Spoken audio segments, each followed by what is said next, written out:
आप सबका स्वागत है लाइफ साइंस कैफ़े में। और आप देख रहे हो हिस्ट्री 6th क्लास की, जिसमें हम 3rd चैप्टर अभी कर रहे हैं, जिसका नाम है आरंभिक नगर।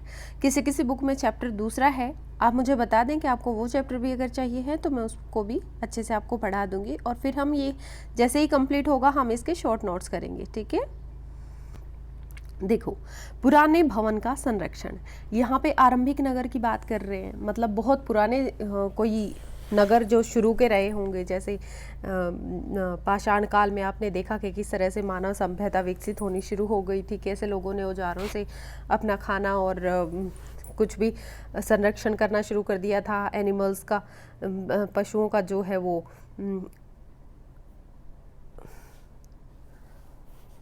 पशुओं को काटना शुरू कर दिया था, उनकी खाल से कपड़े बुनने शुरू कर दिए थे, इस तरह से। तो इतने ही पुराने टाइम के नगर की ये बात कर रहे हैं यहाँ पे। जसपाल और हरप्रीत, ठीक है, ये दो बच्चे दिखाए गए हैं, अपने घर के पास की गली में खेल रहे थे। उन्होंने देखा कि कुछ लोग ना खंडर की तरफ जा रहे थे, ठीक है, जिसे गली के बच्चे भूतहा घर कहा करते थे। बहुत अगर पुराना कोई घर हो तो वहाँ पे क्या डर लगेगा बच्चों को, कोई नहीं जाता था वहाँ पे। एक ने कहा, जो लोग जा रहे थे उनमें से एक ने कहा कि इसकी वास्तुकला तो देखो, क्या आपने कहीं लकड़ी पर इतनी सुंदर नक्काशी देखी है? फिर एक महिला ने कहा कि हमें मंत्री जी को पत्र लिखकर कहना चाहिए कि वो इतने सुंदर घर को सुरक्षित करने के लिए इसकी मरम्मत करने की व्यवस्था करे। यह सुनकर जसपाल और हरप्रीत सोचने लगे। छोटे बच्चे थे, उनको लगा कि इतने पुराने खंडर से लोगों को इतना लगाव क्यों हो सकता है। अब बात करते हैं हड़प्पा की कहानी की। अक्सर पुरानी इमारत अपनी कहानी बताती हैं, ठीक है। जो भी कोई पुरानी इमारत होती है उसके किसने बनाई, कितने पुरानी है वो, कितने समय हो गया इसको खाली पड़े, इस तरह से चीज़ें बताती हैं वो इमारतें। अब देखो, लगभग 150 साल पहले जब पंजाब में पहली बार रेलवे लाइन बिछाई जा रही थी ना, तो इस काम में जुटे इंजीनियरों को अचानक हड़प्पा पुरास्थल मिला। ठीक है, पुरास्थल में वो पुरानी जगह मिली जो आधुनिक पाकिस्तान में है। कहाँ पे? हड़प्पा। हड़प्पा संस्कृति सुना होगा आपने, ठीक है। तो वो हड़प्पा संस्कृति वाली जगह एक्चुअल में अभी पाकिस्तान में है। तो हड़प्पा पुरास्थल पाकिस्तान में है, और वहाँ के इंजीनियर्स ने 150 साल पहले जब इंजीनियर्स ने ऐसा खंडर देखा तो उन्होंने सोचा कि यहाँ ना बहुत बहुत अच्छी अच्छी ईंटें मिलेंगी, ठीक है। ये सोचकर वे हड़प्पा के खंडरों से हज़ारों ईंटें उखाड़ ले आए, जिससे उन्होंने रेलवे लाइन बिछाई। इससे कई इमारतें नष्ट हो गई, क्योंकि उनको पता नहीं था कि एक्चुअली जो तुम ईंटें निकाल रहे हो वो किसी सभ्यता की हैं, किसी ने बनाई हैं, कितनी पुरानी चीज़ें हैं, इनसे हम और कुछ भी जान सकते हैं। उन्होंने तो बस अपनी रेलवे लाइन बिछानी थी और वहाँ पे खुदाई करके ईंटों को निकाल लिया। इसके बाद लगभग 80 साल पहले पुरातत्वविदों ने इस स्थल को ढूंढा, और तब पता चला कि यह खंडर उपमहाद्वीप के सबसे पुराने शहरों में से एक है। कितना धोखा लगा होगा कि हमें बहुत कुछ जानने को मिल जाता उस टाइम पे अगर उन्होंने वो ईंटें ना निकाली होती। चूंकि इस नगर की खोज सबसे पहले हुई थी, इसलिए बाद में मिलने वाले इस तरह के सभी पुरास्थलों में जो इमारतें और चीज़ें मिली उन्हें हड़प्पा संस्कृत सभ्यता की इमारतें कहा गया, क्योंकि ये सबसे पहले मिली थी, है ना। तो इनको जो बाद में जो चीज़ें मिली उनको हड़प्पा सभ्यता की इमारतें कहा गया। इन शहरों का निर्माण लगभग 4700 साल पहले हुआ। देखो कितनी पुरानी है ये, 4700 साल हो गए इनको बनाए हुए। कौन सी इमारतों को? हड़प्पा वाली। प्राय पुरानी इमारतों को तोड़कर उनकी जगह नए भवन बनाए जाते हैं। तुम्हें क्या लगता है कि पुरानी इमारतों को सुरक्षित रखना चाहिए? अगर आपको ऐसा लगता है कि रखना चाहिए तो आप सोचो कि क्यों रखना चाहिए, क्या मिल जाएगा हमें उन्हें रख के।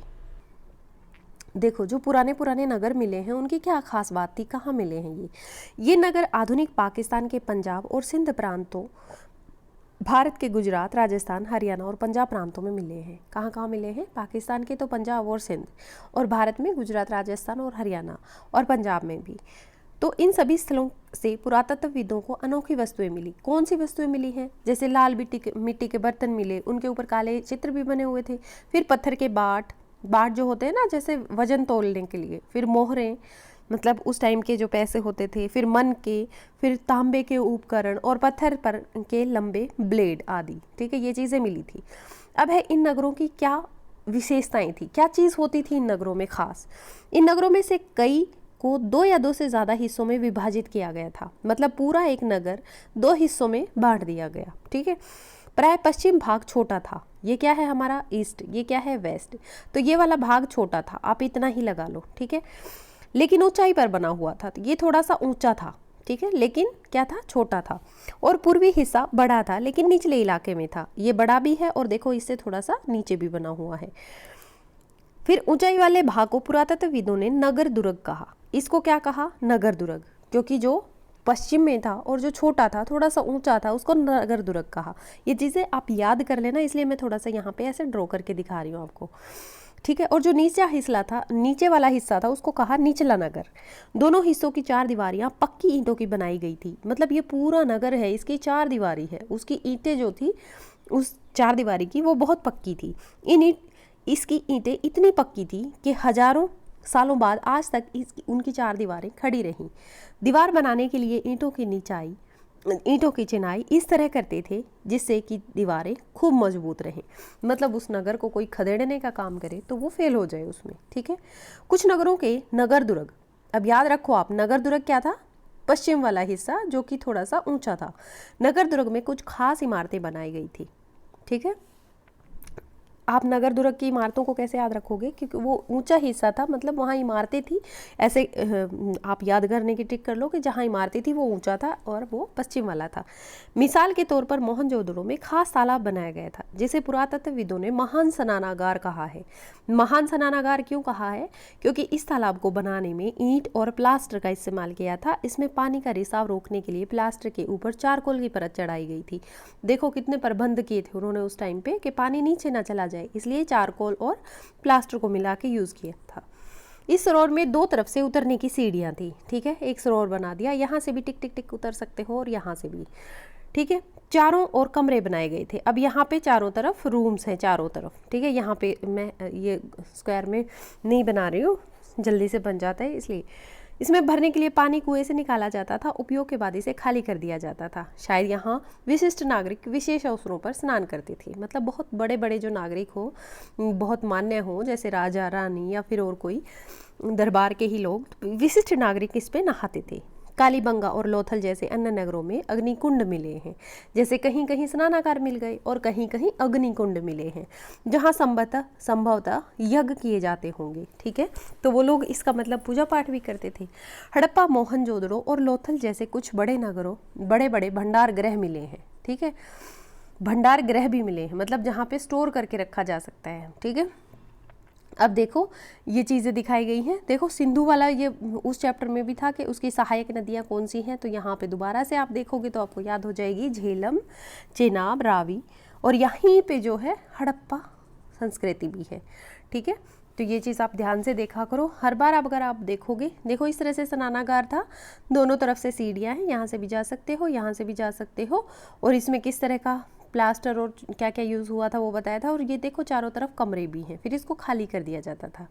फिर है हड़प्पा के नगर में ईंटों की चिनाई। किस तरह से ईंटों की चिनाई होती थी ये देख लो, ऐसे ईंटें लगाई जाती थी और बड़ी बड़ी साइज़ की भी ईंटें हैं। फिर है भवन, नाले और सड़कें कैसे होती थी। एक्चुअली ना मैं ये चैप्टर के बाद आपको बताऊंगी कि किस तरह हमारे इंजीनियर्स या अभी जो इंडिया में जो अलग अलग जगह पे नगर बसा रहे हैं हमारी गवर्नमेंट, वो हड़प्पा संस्कृति को यूज़ कर रहे हैं। जब लोगों ने जैसे किया था वैसे ही हमारा ड्रेनेज सिस्टम बनाने की कोशिश कर रहे हैं कि वो बहुत ही अच्छा था और बहुत तरीके से बनाया गया था। फिर हम आगे पढ़ेंगे कि भवन, नाले और सड़कें कैसी होती थी। देखो इस नगर के घर खास तौर पर 1 या 2 मंजिल के होते थे। पहले तो आप समझ लो कि 1 या 2 ही मंजिल होती थी, ठीक है। और घर के आंगन के चारों तरफ कमरे बनाए जाते थे, मतलब बीच में आंगन है और यहाँ सब जगह कमरे होते थे। ज़्यादातर घरों में अलग स्नानागार होता था और कुछ में कुएं भी होते थे, ठीक है, जैसे कि आज भी होता है। कई नगरों में ढके हुए नाले थे। देखो कितने जागरूक थे वो लोग कि वो अपने नालों को ढक कर रखते थे। उन्हें सावधानी से सीधी लाइन में बनाया जाता था और हर नाली में हल्की ढलान होती थी ताकि पानी आसानी से चला जा सके, ठीक है। नाली में ढलान तो होना ही चाहिए। अक्सर घरों की नालियों को सड़कों की नालियों से जोड़ दिया जाता था। बाद में बड़े नालों में मिल जाती थी और नालों के ढके होने के कारण जगह जगह पर मेन होल बनाए जाते थे, जैसा आज भी होता है हमारे सीवर सिस्टम में, ठीक है, जिसके जरिए इसकी देखभाल और सफाई की जा सके।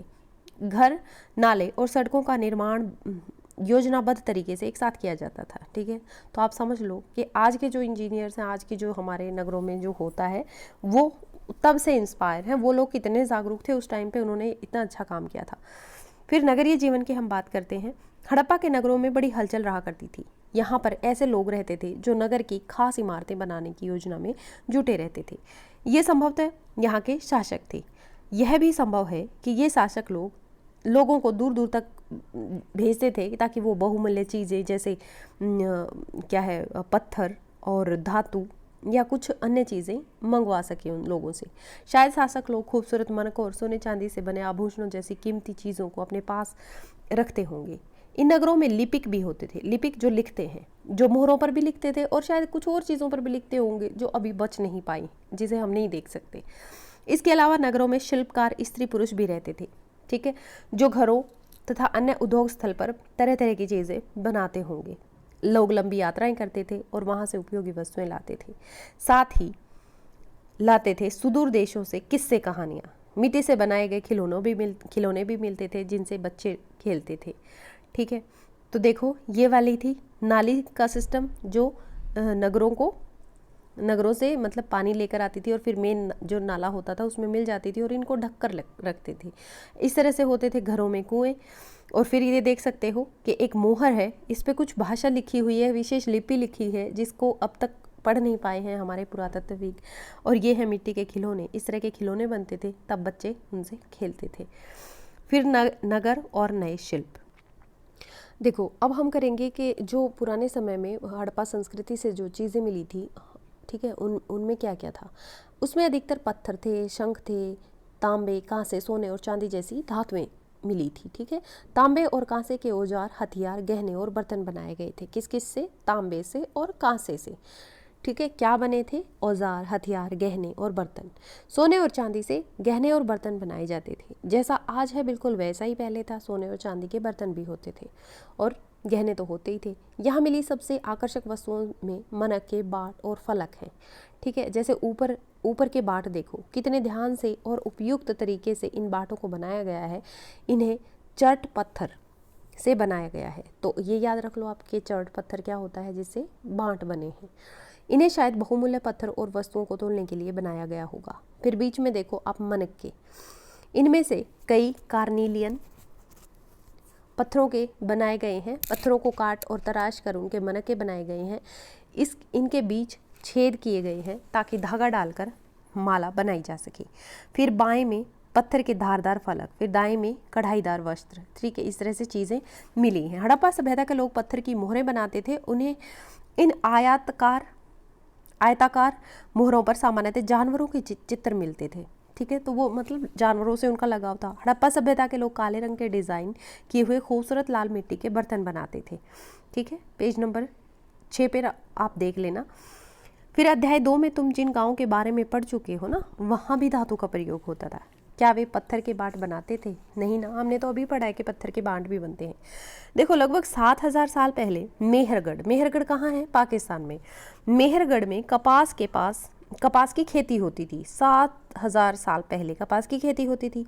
मोहनजोदड़ो से कपड़े के टुकड़े के अवशेष, चांदी के एक फूलदान के ढक्कन तथा कुछ अन्य तांबे की वस्तुओं से चिपके हुए मिले हैं। मतलब कि कपड़े के टुकड़े मिले हैं वहाँ पे, तो उनको ये लगा कि वहाँ पे तब कपड़ा बनना शुरू हो गया था। पक्की मिट्टी और फेंस से बनी तकलियाँ सूत कताई का संकेत देती हैं। मतलब पक्की मिट्टी और फेंस अभी पढ़ेंगे क्या होता है, वो चीज़ें मिली हैं। तो उनको लगा है, हमारे विशेषज्ञों को लगा है कि तब सूत काता जाता था। इसमें से अधिकांश वस्तुओं का निर्माण विशेषज्ञों ने किया, ठीक है। विशेषज्ञ उसे कहते हैं जो किसी खास चीज़ को बनाने के लिए खास प्रशिक्षण लेता है, जैसे ट्रेनिंग लेता है, ठीक है। तो वो विशेषज्ञ होते थे। जैसे कैसी ट्रेनिंग? जैसे पत्थर तराशने की, मनके चमकाने की, फिर मोहरों पर पचिकारी करने की। और पेज नंबर 28 पर चित्र देखो, मूर्ति का चेहरा कितने आकर्षक ढंग से बनाया गया है। इसकी दाढ़ी कितनी अच्छी तरह दिखाई गई है। यह किसी विशेष मूर्तिकार का ही काम हो सकता है, ठीक है। ये देखो कि कितने तरीके से इसको जैसे सजा दिया गया हो। फेयंस के बारे में हम बात कर रहे थे। फेयंस क्या होता है? पत्थर और शंख प्राकृतिक तौर पर पाए जाते हैं, ठीक है, लेकिन फेयंस को कृत्रिम रूप से तैयार किया जाता है। बालू या स्टीक पत्थरों के चूर्ण को गोंद में मिलाकर उनसे वस्तुएं बनाई जाती हैं। फेयंस क्या होता है? बालू या स्टीक पत्थर, ठीक है, एक चिकना सा होता है पत्थर, उससे गोंद मिला लो उसमें और फिर उससे चीज़ें बनाओ, तो वो फेयंस होता है। उसके बाद इन वस्तुओं को एक चिकनी परत चढ़ा दी जाती है। इस चिकनी परत के रंग प्राय नीले और हल्के समुद्री हरे रंग के होते हैं, ठीक है। फेन से मनक्के, चूड़ियाँ, बाले और छोटे बर्तन बनाए जाते थे। फिर कच्चे माल की खोज। कच्चा माल क्या होता है? जैसे आपको कच्चा माल चाहिए तेल के लिए, तो आप क्या करोगे? सरसों के दाने खरीदोगे, मतलब सरसों खरीदोगे, या फिर और किसी चीज़ का तेल चाहिए तो वो चीज़ रॉ मटेरियल खरीदोगे। कच्चा माल उन पदार्थों को कहते हैं जो प्राकृतिक रूप से मिलते हैं, ठीक है, या फिर किसान या पशुपालक उत्पादन करता है उनका, जैसे लकड़ी या धातुओं में के अयस्क प्राकृतिक रूप से उपलब्ध कच्चे माल हैं। इनमें फिर कई तरह की चीज़ें बनाई जाती हैं। मिसाल के तौर पर किसानों द्वारा पैदा किए गए कपास को कच्चा माल कहते हैं, ठीक है। कपास यहाँ पे क्या है? कच्चा माल, जिसको बाद में कताई बुनाई करके कपड़ा बनाया जाता है। अब कपड़े के लिए कच्चा माल क्या हो गया? कपास। फिर हड़प्पा के लोगों में कई चीज़ें वहीं मिलती थी, लेकिन लोहा, तांबा, सोना, चांदी, बहुमूल्य पत्थर दूर दूर से उनको लाना पड़ता था, ठीक है, आयात करते थे वो इन चीज़ों का। हड़प्पा के लोग तांबे के आयात संभवतः आज के राजस्थान से करते थे, ठीक है। तांबा कहाँ से लाते थे? आज जहाँ राजस्थान है हमारा। यहाँ तक कि पश्चिम एशियाई देश ओमान से भी तांबे का आयात किया जाता था। एक तो हमारा राजस्थान हो गया, दूसरा ओमान हो गया। कांसा बनाने के लिए तांबे के साथ मिलाई जाने वाली धातु टिन थी, ठीक है, और टिन का आयात आधुनिक ईरान की और अफगानिस्तान से किया जाता था। देखो, आपको पता चल गया कांसा कहाँ से मिलता था? राजस्थान से और ओमान से। फिर कांसे में टिन मिलाई जाती है, तो टिन कहाँ से मिलता था? अफगानिस्तान और ईरान से। अब सोने को कहाँ से लेते थे? सोने का आयात आधुनिक कर्नाटक और बहुमूल्य पत्थर का आयात गुजरात, ईरान और अफगानिस्तान से किया जाता था। तो ये चीज़ें क्वेश्चन में आ सकती हैं, मल्टीपल चॉइस क्वेश्चन में, तो आप इनको याद करना। चीज़ों को एक जगह से दूसरी जगह कैसे लाया जाता था? इन चित्रों को देखो, एक खिलौना है और दूसरी एक मोहर। यहाँ पे खिलौना और ये मोहर है। क्या तुम बता सकते हो कि हड़प्पा के लोग आयात के लिए किन किन साधनों का प्रयोग करते थे? पहले अध्याय में तुमने पढ़ा कि पहिए वाले वाहनों की जानकारी, ठीक है, बच्चों का खिलौना, हल। आज हल चलाने वाले ज़्यादातर पुरुष किसान होते हैं। हमें ज्ञात नहीं है क्या हड़प्पा में भी यही प्रथा थी। फिर नगरों में रहने वालों के लिए भोजन, मतलब जो लोग शहरों में रहते थे उनके लिए भोजन कहाँ से आता था? अब जो ये टाइटल लिखा हुआ है कि नगरों में रहने वालों के लिए भोजन, तो ये आपको पता ही है कि आज भी नगरों के लिए भोजन कहाँ से जाता है? गाँव से। लोग नगरों के अलावा गाँव में भी रहते थे। वे अनाज उगाते थे और जानवर पालते थे। किसान और चरवाहे ही शहरों में रहने वाले शासकों, लेखकों और दस्तकारों को खाने का सामान देते थे, ठीक है। जैसे आज भी हमारे किसान हमारे लिए जो शहरों में रहते हैं उनको भोजन देते हैं, सब कुछ देते हैं। पौधों के अवशेषों से पता चलता है कि हड़प्पा के लोग क्या खाते थे, ज़्यादा क्या उगाते थे? गेहूँ, जौ, दालें, मटर, धान, तिल और सरसों, ठीक है। जमीन की जुताई के लिए वो हल का प्रयोग करते थे, है ना। एक नई बात थी ये तब। हड़प्पा काल के हल तो नहीं बच पाए, लेकिन वे पराये लकड़ी के बनाए जाते थे। लेकिन हल के आकार के खिलौने मिले हैं। इस क्षेत्र में बारिश कम होती थी, इसलिए सिंचाई के लिए लोगों ने कुछ तरीके भी अपनाए होंगे। संभवतः पानी का संचय किया जाता होगा और ज़रूरत पड़ने पर उससे फसलों की सिंचाई की जाती होगी। मतलब अगर खिलौना मिला है तो हो सकता है कि ये हल हो उस टाइम का, और पानी के लिए उन्होंने पानी को सेव करना शुरू किया हो और बाद में उसे यूज़ किया हो। हड़प्पा के लोग गाय, भैंस, भेड़ और बकरियां पालते थे। मतलब पशुपालन में भी सेम ही था जैसे आज होता है। बस्तियों के आसपास तालाब और चरागाह होते थे, लेकिन सूखे महीने में मवेशियों के झुंड चारा और पानी की तलाश में दूर दूर तक ले जाया करते थे, ठीक है। मवेशी अपने पशुओं को दूर तक ले जाते थे। वे बेर जैसे फलों को इकट्ठा करते थे, मछलियाँ पकड़ते थे और हिरन जैसे जानवरों का शिकार करते थे। अब जो गुजरात में हड़प्पा कालीन नगर का सूक्ष्म निरीक्षण, मतलब बहुत अच्छे से देखो कि वहाँ पे क्या क्या था। कच्छ के इलाके में खदीर बेत के किनारे धोलावीरा नगर बसा था, ठीक है। कहाँ पे? कच्छ के इलाके में। साफ पानी मिलता था, जमीन उपजाऊ थी। हड़प्पा सभ्यता के कई नगर 2 भागों में विभक्त थे, बटे हुए थे। वहीं धोलावीरा नगर को 3 भागों में बांटा गया था। धोलावीरा कहाँ था? कच्छ में, ठीक है। इसके हर हिस्से के चारों ओर पत्थर की ऊंची दीवार बनाई गई थी। इसके अंदर जाने के लिए बड़े बड़े प्रवेश द्वार थे। मतलब इस धोलावीरा को 3 हिस्सों में बांटा गया। इसके चारों तरफ बाउंड्री थी, पत्थर की दीवारें थी, जिसके दरवाजे थे बड़े बड़े, जिसमें से इसके अंदर जाया जा सकता था, ठीक है। इसके हिस्सों को चारों तरफ ये हो गया। इस नगर में एक खुला मैदान भी था जहाँ पर सार्वजनिक कार्यक्रम होते थे। यहाँ मिलने वाले कुछ अवशेषों में हड़प्पा लिपि के बड़े बड़े अक्षरों को पत्थरों पर खुदा पाया गया। इन अभिलेखों को संभवतः लकड़ी से जड़ा गया था। यह एक अनोखा अवशेष है क्योंकि आमतौर पर हड़प्पा के लेख मोहर जैसी छोटी वस्तुओं पर पाए जाते थे। गुजरात की खंभात की खाड़ी में मिलने वाली साबरमती की एक उपनदी के किनारे बसा लोथल नगर ऐसे स्थान पर बसा था जहां कीमती पत्थर जैसा कच्चा माल आसानी से मिल जाता था। कहाँ पे? लोथल में। और लोथल कहाँ है? लोथल है गुजरात की खंभात की खाड़ी में, ठीक है, जो कि साबरमती की एक उपनदी के किनारे मिला है। यहाँ पत्थर, शंख और धातुओं से बनाई गई चीज़ों का एक महत्वपूर्ण केंद्र था। ये जो था ना लोथल, यहाँ पे क्या क्या था? पत्थर, शंख और धातुओं की चीज़ों का एक केंद्र। इस नगर में एक भंडार गृह भी था। इस भंडार गृह से कई मोहरें और मुद्रांकन या मोहरबंदी क्या होती है? गिली मीटर पर दबाने से बनी उनकी छाप, ये सब चीज़ें मिली हैं वहाँ पे। फिर है यहाँ पर एक इमारत मिली है जहाँ संभवतः मनके बनाने का काम होता था।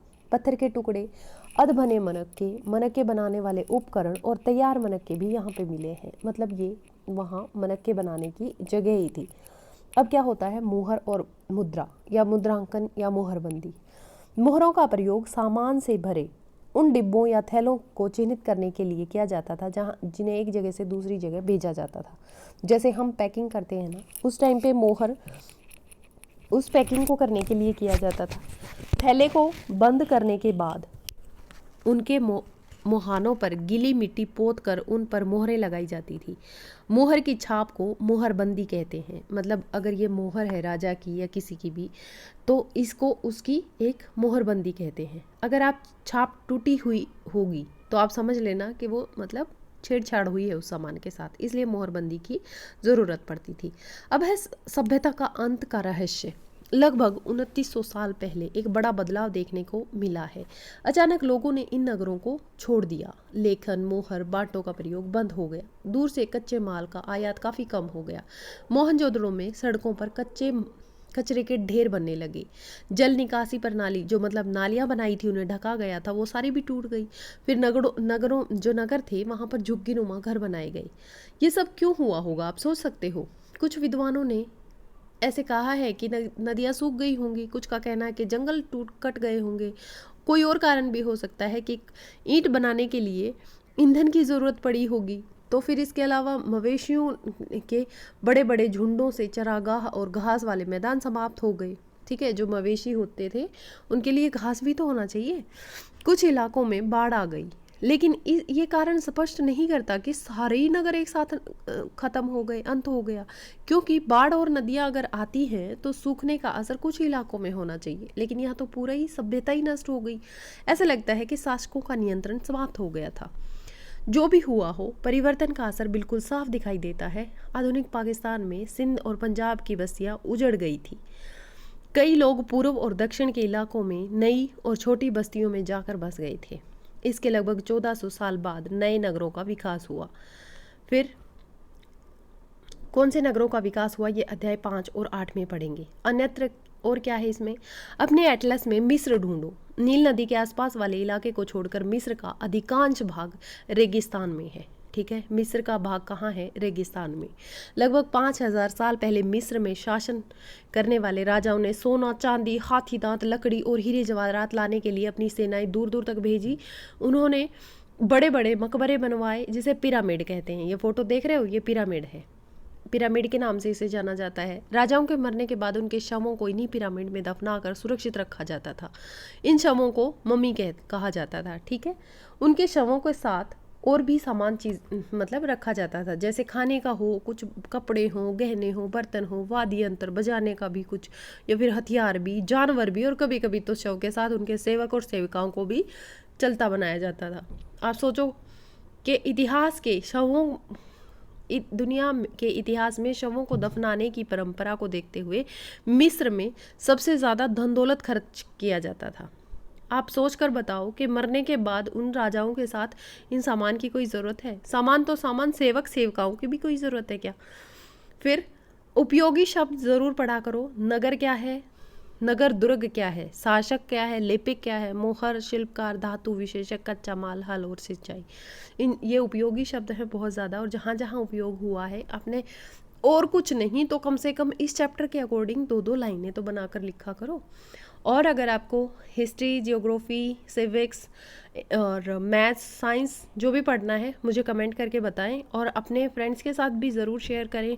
और कोई ज़रूरतमंद है जिसे अपनी असाइनमेंट बनानी है या फिर ट्यूशन पढ़ना है, ट्यूशन इन द सेंस कि आपको कोई चीज़ समझ नहीं आ रही, तो मुझे कमेंट करके लिखा करो, ताकि मैं उसके ऊपर वीडियो बनाऊँ, आपको समझाऊँ। पढ़ाई इतनी मुश्किल नहीं है, कंपटीशन बहुत ज़्यादा है, तो अच्छे से पढ़ लिया करो, ठीक है।